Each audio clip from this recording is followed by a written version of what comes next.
Good morning. All the students will join the class quick fast. Remaining students will join the class quick fast. Lecture will be started very shortly. Okay. So let us start the lecture by using the share the screen. So I will share the screen as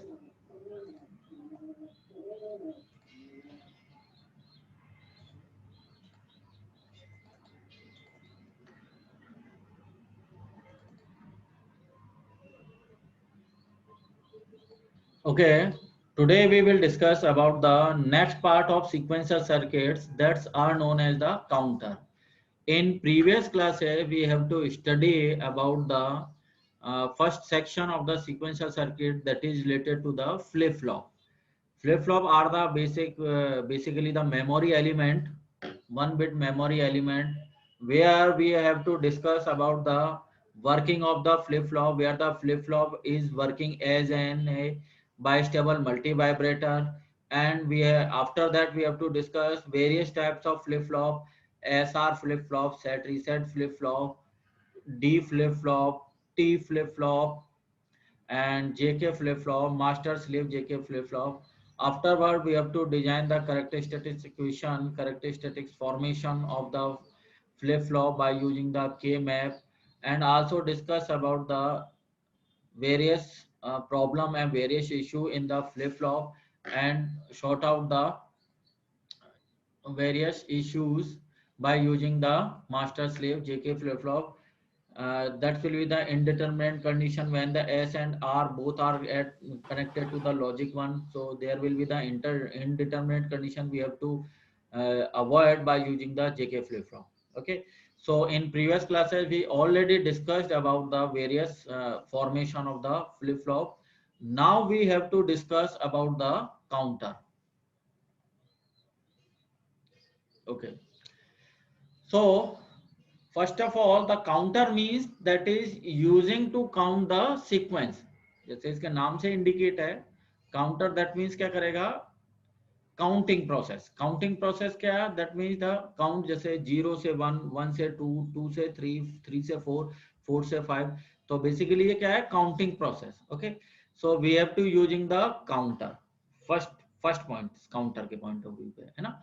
second point क्या है कि counter is designed by using the flip flop, so that's why it is known as the sequential circuit. मतलब first अपन ने study करा है flip flop का, flip flop के बाद अपन स्टडी कर रहे हैं counter. So basically the counter is the combination of the flip flop. Basically the count that is known as the counter is designed by using the flip flop. Okay. Next one part है the counter is combination of the flip flop. ठीक है ना, flip flop अपन study कर चुके हैं. Next उसकी upgraded form क्या है, काउंटर है. तो काउंटर क्या है, counter is design by using the flip flop.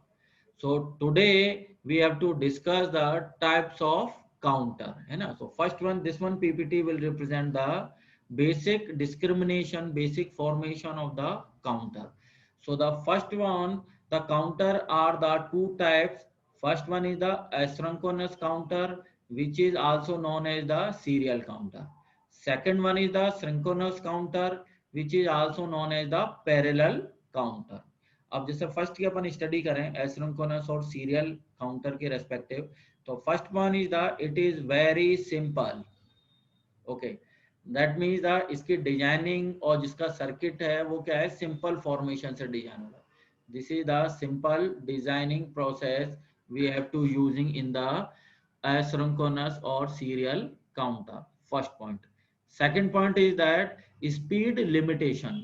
इस केस में सीरियल काउंटर और एसिंक्रोनस काउंटर के फॉर्म में स्पीड क्या रहेगी इसकी, लिमिटेड. मतलब स्पीड क्या रहेगी, less, lower. Lower speed is present in case of asynchronous counter or serial counter. Third point है next flip flop triggered by the previous flip flop. इसका मीनिंग क्या है कि ये एक्चुअली क्या है, जो भी फ्लिप फ्लॉप है वो किस फॉर्म में कनेक्टेड रहते हैं, सीरियल फॉर्म में. सीरियल फॉर्म में क्या रहेंगे, कनेक्टेड रहेंगे। और सीरियल फॉर्म में कनेक्टेड का मतलब क्या रहेगा, एक का आउटपुट दूसरे के इनपुट में, दूसरे का आउटपुट तीसरे के इनपुट में। तो बेसिकली क्या रहेगा, प्रीवियस का आउटपुट है वो नेक्स्ट के किस में कनेक्टेड रहेगा, इनपुट में। So next flip flop is triggered by the previous flip flop. Okay, next point is the problem of glitch. Problem of glitch is present specifically in case of asynchronous counter और serial counter. asynchronous और serial counter के case में क्या है, एक problem glitch वाली problem इसमें present रहेगी। ये अपन नेक्स्ट क्लास में आगे और इसको डिस्कस करूंगा मैं। Next point is the last one point is the settling time is more, that mean the processing time, output providing time, execution time is more in case of serial counter। ये मैं तुम्हें पहले ही class में एक बार बता चुका हूं पहले भी, कि जहां भी सीरियल प्रोसेसिंग होगी वो क्या रहेगी, लेंथी प्रोसेस है। एक का आउटपुट दूसरे के, दूसरे का आउटपुट तीसरे में, तीसरे का चौथे में। तो एक्चुअली क्या है, ये टाइम कंज्यूमिंग रहेगा। So in case of serial processing time consuming is more, it is more lengthier. Okay, पर जैसे अपन पैरेलल कम्युनिकेशन में जाएंगे तो parallel communication is a more fast processing. Parallel processing is the more fast processing. अब जैसे अपन next वाला पार्ट देखें, synchronous counter, that is also known as the parallel counter. अभी अपन ने क्या है, एसिंक्रोनस और सीरियल काउंटर की कैरेक्टरिस्टिक्स को डिफाइन करा। नेक्स्ट अपन किसके स्टडी देख रहे हैं, सिंक्रोनस काउंटर और the parallel counter. So the first point in parallel counter, the first point is it is very complex design. The designing process of parallel counter is the complex designing as compared to serial counter। ठीक है। Second one is the speed is more। Obviously बात है, parallel processing है तो speed क्या रहेगी, processing की fast रहेगी। तो speed is more as compared to serial counter। Okay। Third one is the each flip flop are triggered by the clock in synchronize. मतलब अल्टीमेटली इसमें अपन क्या कर रहे थे, एक फ्लिप फ्लॉप को ट्रिगर कर रहे थे, फिर दूसरा पहले का जो आउटपुट था वो दूसरे को ट्रिगर कर रहा था, दूसरे का आउटपुट था वो तीसरे को ट्रिगर कर रहा था। But in case of parallel में क्या कर रहे हैं अपन, साइमल्टेनियसली जितने भी फ्लिप फ्लॉप हैं सबको एट ए टाइम ही साइमल्टेनियसली ट्रिगर करना है। दैट्स वाई, इसीलिए क्या ये रहेगा, फास्ट प्रोसेसिंग में रहेगा, क्योंकि एट ए टाइम अपन सभी फ्लिप फ्लॉप को एक बार में ही काम में ले रहे हैं।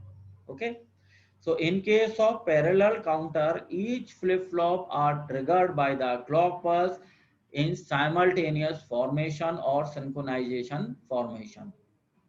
Okay, next is the no problem of glitch is present in case of synchronous or parallel counter। parallel और synchronous counter में glitch वाली problem या issue create नहीं होगा, ये अपन आगे स्टडी करेंगे। Next the fifth one point is the settling time is less. Obviously बात है, प्रोसेसिंग टाइम, सेटलिंग टाइम क्या रहेगा, लेस रहेगा, क्योंकि ये क्या है, फास्ट प्रोसेसिंग है। Fast parallel processing, that is the fast processing. Fast processing that means the settling time is more less as compare to serial counter. ठीक है। अब इनके एग्जांपल दे रखे हैं। एसिंक्रोनस काउंटर का एग्जांपल क्या है, रिपल काउंटर, ये वाला asynchronous counter that is related to ripple counter. And the synchronous counter का क्या एग्जांपल है, सिंक्रोनस काउंटर के केस में क्या है, synchronous counter are the example is the ring counter and the twisted ring counter. ठीक है। एसिंक्रोनस में रिपल काउंटर, सिंक्रोनस काउंटर में रिंग काउंटर, रिंग और twisted ring counter. Is it clear? So that is the basic difference between the asynchronous counter and the synchronous counter। asynchronous counter are the serial counter, synchronous counter are the parallel counter। ये इनके basic difference है। कई बार exam में इसमें भी question put on हो जाता है कि what are the difference between the asynchronous counter and the synchronous counter। okay, next we have to study about the types of counter। तो first one type is the regular counter. Regular counter में firstly define है the number of states. The formula of number of state is the capital N equals to 2 raised to power m-1, where m is the number of flip flop। okay, तो capital N equals to 2 raised to power m minus 1, where the m is the number of flip flop. So the n is the actual state of counter, n equals to capital N. For example, जैसे for example अपन ने जैसे दो flip flop काम में लिए, तो small m की value कितनी रहेगी, 2 रहेगी. So the capital N equals to 2 raised to power 2 minus 1, 2 raised to power 2, that is the 4 minus 1 equals to 3. So capital N equals to 3. तो बेसिकली नंबर ऑफ स्टेट्स कितनी आएंगी, 3 आएंगी. Number of state 3 है, तो कैसे represent करेंगे, 0 1 and 2. कितनी number of state होगी, 3 number of state. Number of flip flop कितने हुए, 2 फ्लिप फ्लॉप हो गए. So the n equals to capital N, that means the actual state कितनी है, 3 है. कैपिटल N कितनी है, 3 है. So n equals to capital N, where n is the actual state of the counter.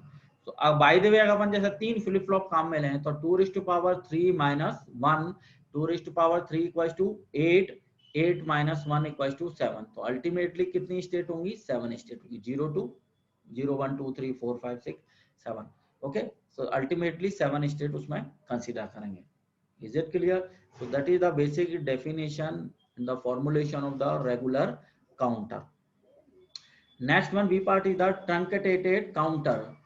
Truncated counter में क्या रहेगा, capital N is less than equals to small n. अब इसको ऐसे समझो कि जैसे अपन ने 3 फ्लिप फ्लॉप ली है ना, 3 फ्लिप फ्लॉप के केस में नंबर ऑफ स्टेट कितनी आएंगी, 2 raised to power 3 minus 1, 2 raised to power 3 क्या रहेगी, 8, 8 minus 1 equals to 7. जैसे 7 स्टेट है. पर बाय द वे आपने कोई प्रोजेक्ट या कोई ऐसा टास्क चूज करा है जिसमें केवल आपने को 4 स्टेट की जरूरत है. 4 स्टेट कैसे, 0 1 2 3, 3 तक है, बाकी अपने को 4 5 6 नहीं चाहिए. तो उस केस में क्या करेंगे, ट्रंकेटेड काउंटर अपन काम में लेंगे. ट्रंकेटेड काउंटर में क्या रहेगा कि 0 1 2 3 4 स्टेट तो आपको प्रोवाइड करेगा, और बाकी स्टेट को क्या कर देगा, कट आउट कर देगा या रीसेट कर देगा. Is it clear? So truncated counter that means the number of state क्या रहेंगी, एक्चुअल स्टेट के इक्वल और लेस देन. ठीक है, एक्चुअल स्टेट तो 7 थी, रिक्वायरमेंट अपने को 4 की है, तो 3 स्टेट क्या कर दी, कट आउट कर दी. तो कट आउट और ट्रंकेटेड द रिमेनिंग 3 स्टेट. तो इस तरह से अपन काउंटर में क्या काम में लिया कि जिसमें एक्चुअल स्टेट जो प्रेजेंट स्टेट के इक्वल नहीं है, मतलब 7 की रिक्वायरमेंट नहीं है, 5 की रिक्वायरमेंट है, तो बाकी रिमेनिंग को क्या कर दो, कट आउट कर दो, कट ऑफ कर दो या रीसेट कर दो. Is it clear? Excuse me sir. हाँ सर, आपकी स्क्रीन शो नहीं हो रही है जिस पर आप पढ़ा रहे हो. स्क्रीन शो नहीं हो रही? नहीं सर. ये कैसे पॉसिबल है बेटा, स्क्रीन तो आ रही है. चलो मैं दोबारा करता हूँ.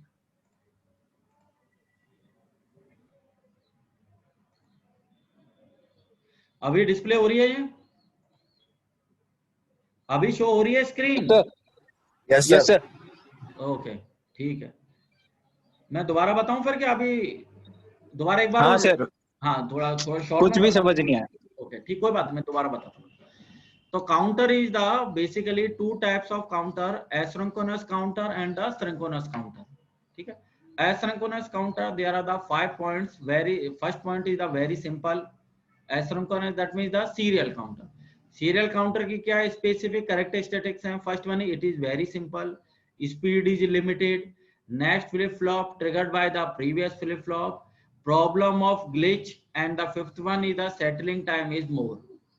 ठीक है, but in case of parallel processing, parallel counter, the circuit design is more complex, speed is high as compared to serial, each flip flop are triggered by the clock pulse at a time or synchronized manner or simultaneously. Glitch problem is not present in case of synchronous counter or parallel counter. Okay, and the settling time is less. तो ये basically क्या comparison है कि एक serial processing में काम कर रहा है काउंटिंग का, और दूसरा एक पैरेलल प्रोसेसिंग में काम कर रहा है. तो ये ऑलवेज रिमेंबर रखना है अपने को डिजिटल इलेक्ट्रॉनिक्स फील्ड में कि सीरियल प्रोसेसिंग क्या रहेगी, टाइम कंज्यूमिंग रहेगी. पैरेलल प्रोसेसिंग क्या रहेगी, फास्ट प्रोसेसिंग रहेगी. ये मैं तुम्हें पहले ही बता चुका हूँ, पहले भी क्लास में. जो तो पैरेलल प्रोसेसिंग एक्चुअली कौन सी है, सिंक्रोनस काउंटर है. सीरियल प्रोसेसिंग कौन सी है, एसिंक्रोनस काउंटर. ओके ठीक है, एसिंक्रोनस काउंटर का एग्जांपल कौन सा है, ripple counter. Okay, synchronous counter का एग्जांपल कौन सा है? Ring counter and the twisted ring counter. So that is the basic the difference between the serial and parallel counter. दो तीन चीजें ही ध्यान रखनी है. सीरियल काउंटर में जो इश्यू आएगा, एक तो इसकी स्पीड कम है, सिंपल डिजाइन है, और नेक्स्ट फ्लिप फ्लॉप ट्रिगर होगा प्रीवियस वाले से. ओके, ग्लिच वाली प्रॉब्लम आएगी और सेटलिंग टाइम मोर आएगा. But in case of parallel counter में क्या है? कॉम्प्लेक्सिटी रहेगी, स्पीड फास्ट रहेगी. कॉम्प्लेक्सिटी है पर स्पीड क्या है? फास्ट है. एग्जीक्यूशन क्या रहेगा? फास्ट रहेगा. पैरेलल प्रोसेसिंग में ग्लिच वाली प्रॉब्लम नहीं रहेगी. एट ए टाइम जितने भी फ्लिप फ्लॉप है सबको अपन क्लॉक पल्स में एट ए टाइम काम में लेंगे. और दूसरे क्या है? इसके सेटलिंग टाइम क्या रहेगा? लेस रहेगा. एग्जीक्यूशन टाइम क्या रहेगा? लेस रहेगा, क्योंकि फास्ट प्रोसेसिंग है तो एग्जीक्यूशन और सेटलिंग टाइम क्या रहेगा? लेस रहेगा as compare to serial counter. ठीक है. Next is the type of counter. Type of counter में फर्स्ट अपन ने स्टडी करा रेगुलर काउंटर. रेगुलर काउंटर का, अब जैसे काउंटर का मीनिंग क्या है, जैसे इसको सिंपली अपन समझें काउंटर एक्चुअली है क्या. काउंटर का जैसे नाम से इंडिकेट है, काउंटर दैट मींस काउंट करेगा, है ना. और डिजिटल इलेक्ट्रॉनिक फील्ड में काउंट क्या होता है? स्टेट. जैसे जीरो वाली स्टेट है, फिर जैसे जीरो वाली स्टेट को अपन रिप्रेजेंट करते हैं ऐसे 000 से. नेक्स्ट जो स्टेट है 1 है, 1 को अपन कैसे रिप्रेजेंट करते हैं? 001 से. उसके बाद अपन कैसे रिप्रेजेंट करते हैं? 010 से. तो फॉर एग्जांपल अपन ने कोई सर्किट डिजाइन करा, 3 फ्लिप फ्लॉप काम में लिए, 3 फ्लिप फ्लॉप के रेस्पेक्टिव नंबर ऑफ स्टेट कितनी आएंगी? 8. 000 से लेके 111 तक. ठीक है. अब इन सारी जो 8 स्टेट्स हैं, इन स्टेट्स को अपन काउंट करें, है ना, पर्टिकुलर टाइम से, कि एक पहली स्टेट आई, फिर दूसरी स्टेट आएगी, फिर तीसरी स्टेट आएगी, फिर चौथी स्टेट आएगी. तो इनकी जो काउंटिंग प्रोसेस है वो किसके द्वारा परफॉर्म होती है? By using counter. तो counter is basically using to count the number of states with it which are implemented by using the flip flop. ठीक है. तो फ्लिप फ्लॉप तो अपने को काउंटर में काम में लेना ही है. फ्लिप फ्लॉप का बेसिक क्या काम है? स्टेट जनरेट करना, 000 001 अप टू 111. ठीक है. तो फ्लिप फ्लॉप ले लिए जो मेमोरी एलिमेंट है, फिर इनकी काउंटिंग करी. तो काउंटिंग के लिए अपन ने क्या काम में लिया? काउंटर काम में लिया. ठीक है. तो basically the counter is a combination of the flip flop. अब जैसे इसमें फर्स्ट वाला काउंटर दे रखा है रेगुलर काउंटर. रेगुलर काउंटर के लिए अपन ने नंबर ऑफ स्टेट के लिए क्या फॉर्मूला है? Capital N equals to 2⁻m-1. m is the number of flip flop. For example अपन ने 3 फ्लिप फ्लॉप काम में लिए, तो कैसे आएगी? कितनी नंबर ऑफ स्टेट आएंगी इसमें?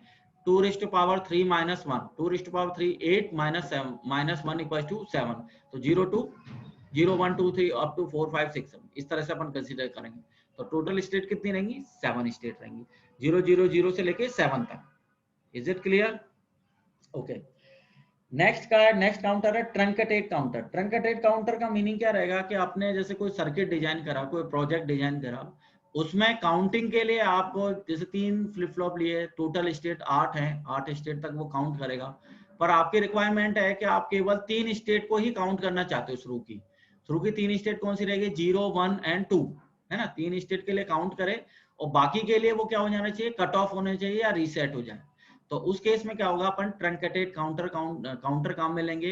ट्रंकेटेड काउंटर क्या है? केवल शुरू की 3 स्टेट के लिए वर्क करेगा, 0 के लिए, 1 के लिए, 2 के लिए, और बाकी के लिए क्या हो जाएगा? कट ऑफ हो जाएगा या कट आउट हो जाएगा. Is it clear? Truncated that means the reduction, reduced states, है ना. Truncated that means cut off the particular states of the counter. Okay. Third one is the sequential counter. Sequential counter that means the वो sequence form में count करे, मतलब 0 के बाद 1 पे जाए, 1 के बाद 2 पे जाए, 2 के बाद 3 पे जाए, 3 के बाद 4 पे जाए. तो ये सारी जो काउंटिंग प्रोसेस है, अगर कोई काउंटर परफॉर्म करेगा, that is known as the sequential counter. Fourth one is the non sequential counter. That means क्या है? वो 0 के बाद 1 की बजाय किस पे चला जाए? 4 पे चला गया. 4 के बाद किस पे चला गया? 7 पे चला गया. 7 के बाद किस पे आ गया? 2 पे आ गया. So that's are known as the non-sequential counter. That means the state of counter is changed as 1 के बाद जैसे 2 की बजाय जाने के लिए किस पे चला गया? 3 पे चला गया. 3 के बाद किस पे चला गया? 8 पे चला गया. फिर 2 पे चला गया, फिर 7 पे चला गया. So that is the non-sequential counter. तो बेसिकली ये 4 टाइप्स के काउंटर अपन कंसीडर करते हैं: regular counter, truncated counter, sequential counter and the non sequential counter. Is it clear? Okay. In case of synchronous counter, output is given to the input. ठीक है ना। Output is synchronous counter, तो parallel counter है जिसमें अपन कौन सा counter count करते हैं, रिंग काउंटर।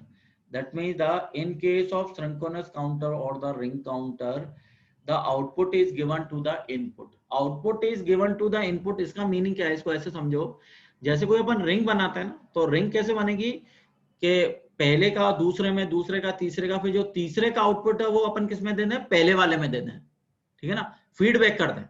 फीडबैक का मतलब क्या है कि जो तीसरा, जैसे 3 फ्लिप फ्लॉप अपन ने कंसीडर करे, तो जो तीसरे फ्लिप फ्लॉप का जो आउटपुट है वो किस में दे दो आप, पहले वाले फ्लिप फ्लॉप के इनपुट में। तो बेसिकली किस फॉर्मेशन में वर्क करने लग गया, या रिंग की फॉर्म में जुड़ गया ना, जो लास्ट वाला आउटपुट था फिर दोबारा अपन ने इनपुट में कनेक्ट कर दिया, तो किस फॉर्मेशन में आ गया, ये रिंग वाली फॉर्मेशन में। So in case of synchronous counter और पैरेलल काउंटर और ring counter where the output is given to the input, पहले पॉइंट। दूसरा क्या है, सिंक्रोनस काउंटर है या रिपल काउंटर है। रिपल काउंटर में क्या होगा कि output is not given to input. अब जैसे इसमें बताया ना, इससे फर्स्ट वाली स्लाइड में कि एसिंक्रोनस काउंटर कौन सा है, जैसे रिपल काउंटर। अब रिपल काउंटर जैसे इसके नाम से इंडिकेट है, रिपल मतलब जैसे अपन किसी सी में देखते हैं, जैसे सी में अपन देखें, या नदी में देखें, समुद्र में देखें, तो उसमें अपन देखते हैं ना, एक के बाद एक रिपल क्रिएट होती है। पहली रिपल, पहली के बाद दूसरी रिपल, दूसरे के बाद तीसरी रिपल, तीसरे के बाद चौथी रिपल। पानी में जैसे रिपल्स क्रिएट होती है ना वाटर में, तो इस तरह से क्या है, एक का दूसरे से, दूसरे का तीसरे से, तीसरे का चौथे से, तो साइमल्टेनियसली किस फॉर्म में ये कनेक्टेड रहती है, सीरियल फॉर्म में, है ना। साइमल्टेनियसली किस में कनेक्टेड रहेंगी, सीरियल फॉर्म में। तो रिपल काउंटर में ये कंडीशन है कि output is not connected to input. ये मतलब रिंग की फॉर्म में नहीं रहेगा, ये किस में रहेगा, इंडिविजुअल फॉर्म में। Output is not connected to input, that means it is a ripple formation. और आउटपुट अगर इनपुट से कनेक्टेड है तो वो ring formation. Is it clear? Okay. अब अपन फर्स्ट स्टडी करें एसिंक्रोनस काउंटर या ripple counter. It is also known as the ripple counter. Ripple counter में अपन ने क्या, कितने फ्लिप फ्लॉप यहाँ पर कंसीडर करे, 3 flip flop, first, second and third, 3 flip flop are consider. Flip flop कौन सा है इसमें, टी टाइप के flip flop, toggle flip flop, है ना। टी इनपुट है, Q and Q bar output है, ठीक है। तो फर्स्ट फ्लिप फ्लॉप ए लिया अपन ने, इसका टी इनपुट है, क्लॉक है, आउटपुट है Q A and Q A bar. T input को अपन ने कनेक्ट करा वीसीसी आउटपुट से। बी वाला फ्लिप फ्लॉप लिया, इसका भी इनपुट किससे कनेक्ट करा, वीसीसी से। सी वाला फ्लिप फ्लॉप लिया, इसका भी अपन ने इनपुट किससे कनेक्ट करा, वीसीसी से। तो इसका मीनिंग क्या है कि input is connected to VCC. VCC का मीनिंग क्या रहेगा, हाई लॉजिक। तो जब तक अपन इसको हाई लॉजिक से कनेक्ट नहीं करेंगे तब तक फ्लिप फ्लॉप वर्क ही नहीं करेगा। सो टॉगल फ्लिप फ्लॉप के केस में टी और input a must be connected to the high logic. High logic that means it is a VCC. Is it clear? Okay. अब यहाँ पे अपन ने फर्स्ट जैसे अपन ने लिया सी के बाद दिया बी के बाद दिया ए। सी वाला जो है, फर्स्ट वाला जो फ्लिप फ्लॉप है, उसको किससे कनेक्ट करा, क्लॉक पल्स से। क्लॉक अपन इनपुट कहाँ दे रहे हैं, सी वाले फ्लिप फ्लॉप पे, ठीक है। अब इस सी वाले फ्लिप फ्लॉप को जो आउटपुट है वो एक्चुअली किससे कनेक्टेड हो गया, बी वाले के इनपुट से। बी वाले के इनपुट से। अब बी वाले का जो आउटपुट है वो एक्चुअली किससे कनेक्टेड हुआ, ए वाले के इनपुट से। तो ये सीरियल फॉर्मेशन हो गया, एक का आउटपुट दूसरे के इनपुट में, दूसरे का आउटपुट तीसरे के इनपुट में, ठीक है। नेक्स्ट क्या है, इसमें जो क्यूसी बार है, क्यूबी बार है और क्यूए बार है, वो अपन ने किससे कनेक्ट करना है, रीसेट लॉजिक से। रीसेट लॉजिक से। रीसेट लॉजिक का क्या वर्क रहेगा कि जैसे अपन 0 से लेके 8 स्टेट हैं, 3 फ्लिप फ्लॉप है, तो ऑब्वियसली बात है अपन 8 स्टेट तक कंसीडर करेंगे। 8 स्टेट कौन कौन सी हैं, 0 है, 1 है, 2 है, 3 है, 4 है, 5 है, 6 है, 7 है। तो 0 से लेके 7 तक काउंटिंग करेगा। 7 के बाद वो फिर दोबारा किस पे आ जाएगा, 0 पे आ जाएगा। तो 7 के बाद जब वो 0 वाली पोजीशन पे आएगा, वो कैसे पॉसिबल है, by using the reset logic. ये रीसेट लॉजिक है, ये रेस्पॉन्सिबल है कि वो 7 के बाद वो किस पे डायरेक्टली किस पे आ जाए, वो 0 वाली स्टेट पे। Is it clear? रीसेट मतलब ऑल आर 0। रीसेट का मतलब क्या हो गया, जो वर्किंग कर रहा था उसको रीसेट कर दिया। Reset that means output is 0। Output और 0 का मतलब क्या हो रहा है, फर्स्ट स्टेट आ गई। फर्स्ट स्टेट कौन सी है, 0 0 0। Is it clear? अब इसकी एक एक स्टेप को देखते हैं।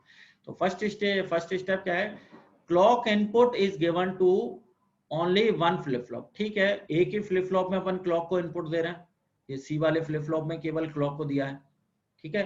दूसरा पॉइंट क्या है, normally T flip flop are preferred in ripple counter. Generally जो रिपल काउंटर अपन डिजाइन करते हैं या सीरियल काउंटर जो भी डिजाइन करते हैं उसमें जनरली कौन सा काम में लेते हैं अपन, टी फ्लिप फ्लॉप और टॉगल फ्लिप फ्लॉप, ठीक है।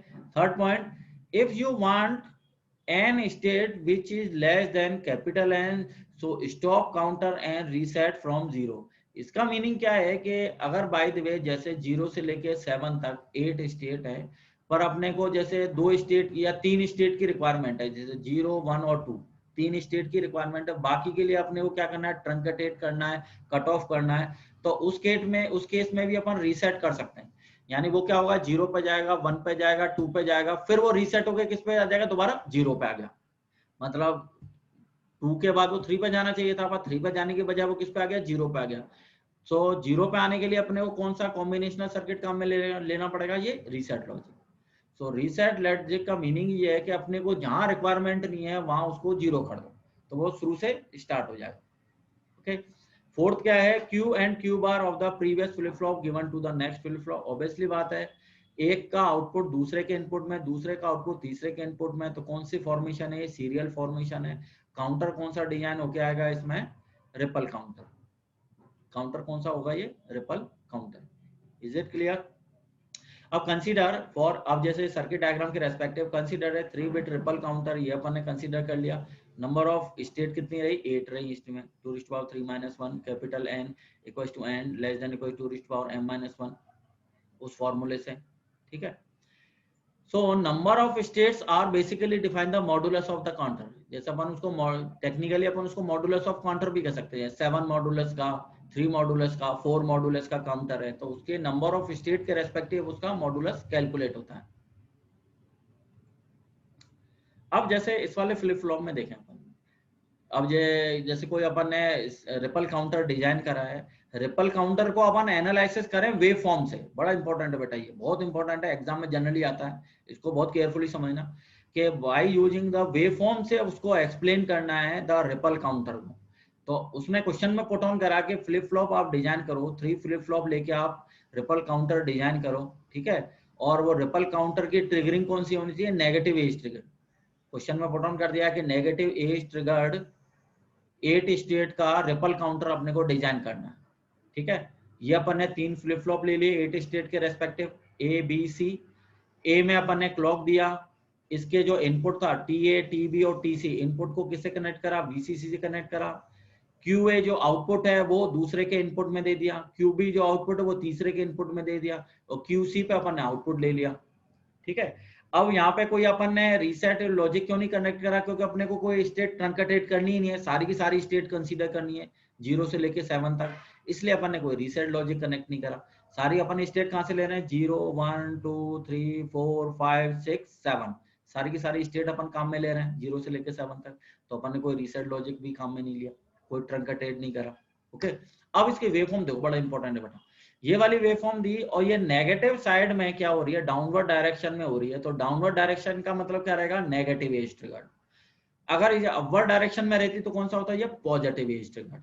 अब ये डाउनवर्ड है तो कौन सी ट्रिगरिंग है, ये नेगेटिव एज ट्रिगरिंग, ठीक है। अब जैसे ये क्यूए का देखना, फर्स्ट वाले जो फ्लिप फ्लॉप के केस में देखो इधर, तो इसमें जैसे ही नेगेटिव एज ट्रिगर्ड होगा, जैसे ही नेगेटिव एज ट्रिगर्ड हुआ, पहले 0 था, टॉगल हुआ, टॉगल बन के 0 का टॉगल क्या बन गया, 1 बन गया। फिर जैसे ही दूसरी ट्रिगर पल्स आई तो 1 का टॉगल होकर क्या बन जाएगा, 0 बन जाएगा। फिर तीसरी ट्रिगर पल्स आएगी तो 0 का टॉगल करके क्या बन जाएगा, 1 बन जाएगा। फिर चौथी जो चौथा नेगेटिव ट्रिगरिंग आएगी उसके इसमें 1 का क्या बन जाएगा, 0 बन जाएगा। टॉगलिंग का मतलब क्या है, 0 का 1 बनाना है, 1 का 0 बनाना है ना, कॉम्प्लीमेंट करना। टॉगल का मतलब toggling that means converted 0 converted 1, 1 converted 0, complement कर देना। Is it clear? First wave form समझ में आई। अब दूसरी वाली वेवफॉर्म देखो, दूसरी वाली वेवफॉर्म में एक्चुअली क्या हो रहा है कि इसका जो आउटपुट है वो इसके इनपुट में जा रहा है, तो अपन देख रहे हैं एक तो डिले क्लॉक पल्स पे हो रहा है, एक क्लॉक पल्स का, और दूसरा ये क्यूए आउटपुट पे हो रहा है, तो अल्टीमेटली कितने का डिले हो गया, 2 का डिले हो गया। तो यहाँ कितने पे, जहां अपन एक सिंगल वेवफॉर्म पे अपन ट्रिगरिंग कर रहे थे वहां किस पे आ गई, ये डबल पे आ गई। आई बात समझ में? तो यहाँ जैसे नेगेटिव एज ट्रिगरिंग है, इससे पहले वो 0 0 था, जैसे नेगेटिव ये ट्रिगर आए तो 0 का क्या टॉगल हो गया 1 1, ये 1 1 आ गया। फिर नेक्स्ट 1 1 का टॉगल करके 0 0 आ गया, फिर 0 0 का टॉगल करके 1 1 आ गया, फिर 1 1 का टॉगल करके 0 0 आ गया।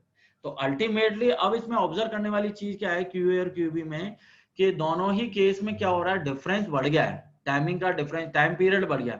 वहां टाइम पीरियड एक ही था, यहाँ टाइम पीरियड कितने 2 हो गए। वहां केवल एक ही जीरो था, यहाँ कितने जीरो हो गए, शुरुआत में 2 जीरो। यहाँ केवल एक ही टाइम पीरियड 0 0 का था, यहाँ पे डिफरेंस कितना हो गया 0 0, 2 जीरो का। एक जीरो तो क्लॉक पल्स ने जनरेट करा, एक का डिफरेंस इसने क्यूए ने डिफरेंस कर दिया। अब अपन क्यूसी को अपन देखें तो इसका 2 का क्या होगा, डबल हो गया। 2 का डबल कितना होगा 4।